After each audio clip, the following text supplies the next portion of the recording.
بسم اللہ الرحمن الرحیم نحمدہ ونصلی ونسلم علی رسولہ الکریم۔ اللہ تبارک و تعالیٰ کے بابرکت نام سے شروع جو دلوں کے بید خوب جانتا ہے۔ تجھ سا رتبہ کسی نے پایا نہ ہوگا اے بلال، تجھ سا رتبہ کسی نے پایا نہ ہوگا اے بلال، کہ تجھ کو حاصل رہی ہر دم رفاقت رسول صلی اللہ علیہ وسلم۔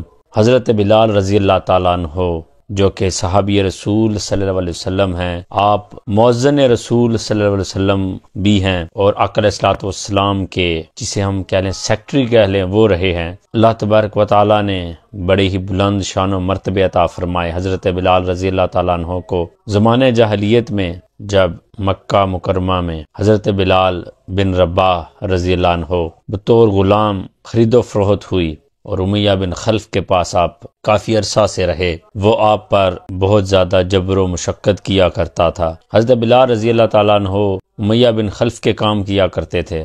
آپ جسمانی طور پر کافی تندرست و توانا تھے۔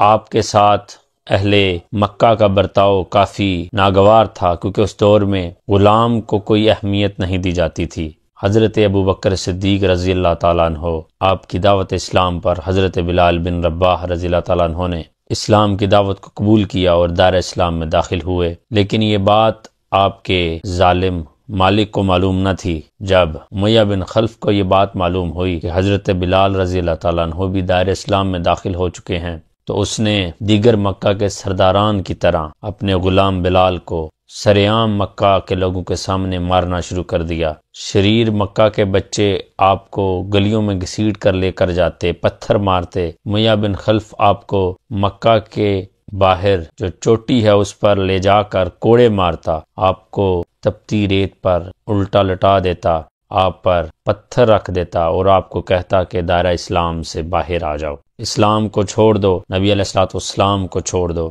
لیکن قربان جاؤں حضرت بلال رضی اللہ تعالیٰ عنہ کے عشق پر کہ جو ہر وقت عہد عہد کی صدائیں دیتے رہے اور دامن مصطفیٰ کو تھامے رکھا۔ جب ظلم کی انتہا ہوئی تو حضرت ابوبکر صدیق رضی اللہ تعالیٰ عنہ نے حضرت بلال رضی اللہ تعالیٰ عنہ کو خرید کر آزاد کر دیا۔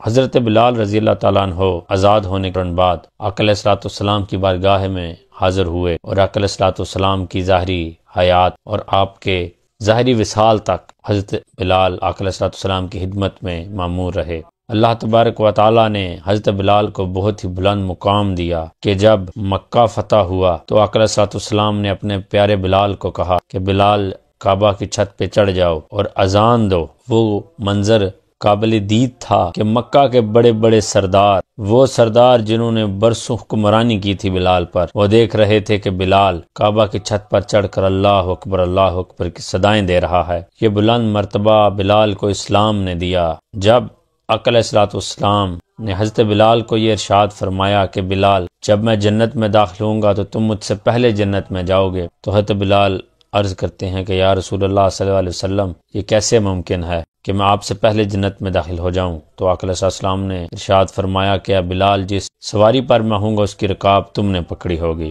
آقا علیہ السلام حضرت بلال کے بارے میں ارشاد فرمایا کرتے تھے کہ بلال زمین پر مدینے کی گلیوں میں چلتا ہے اور اس کے پاؤں کی آہٹ عرش پر سنائی دیتی ہے۔ جب آقا علیہ السلام کا وصال مبارک ہوا، آپ ظاہری دنیا سے رخصت فرما گئے، تو حضرت بلال کی حالت بہت نازک رہی۔ آپ کو مدینہ کی ہر گلی میں، ہر کوچے میں آقا علیہ السلام کی تصویر دکھائی دیتی، آپ کی یاد ستائی دیتی۔ آپ نے رخت سفر باندھا اور شام کی طرف چل دیے۔ کافی عرصہ گزر گیا، شام میں رہے، پھر کبھی اذان نہ دی، لیکن ایک رات آقا علیہ السلام کی زیارت ہوئی اور آقا علیہ السلام نے حضرت بلال سے پوچھا کہ بلال کیا ناراض ہو، ملنے نہیں آتے؟ حضرت بلال کی آنکھ کھلی، اسی وقت آپ مدینے کی طرف روانہ ہو گئے۔ جب روضہ رسول پر حاضری دی، آنکھوں میں آنسو جاری ہوئے، یار کا یار سے دیدار ہوا تو آپ گر گئے، بے ہوش ہو گئے۔ جب ہوش میں آئے تو مدینے کے لوگ کہتے ہیں کہ بلال ایک بار ہمیں وہ اذان سنا جو دور رسالت میں تم سنایا کرتے تھے۔ حضرت بلال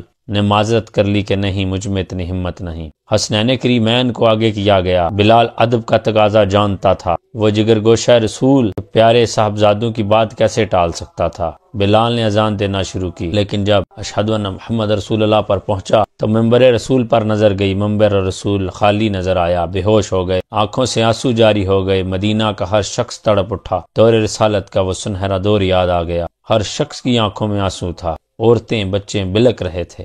حضرت بلال رضی اللہ تعالیٰ عنہ نے پوری عمر آقا علیہ الصلوۃ والسلام کی خدمت، اسلام کی خدمت کی۔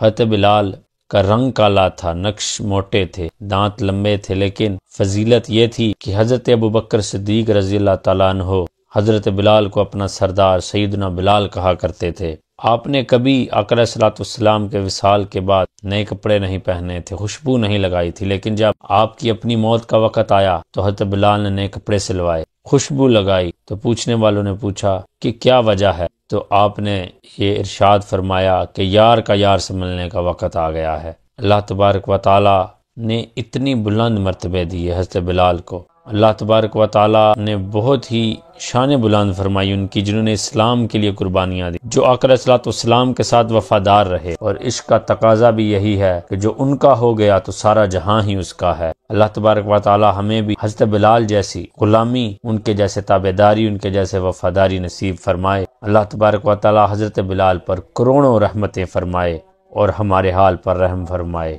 فی امان اللہ۔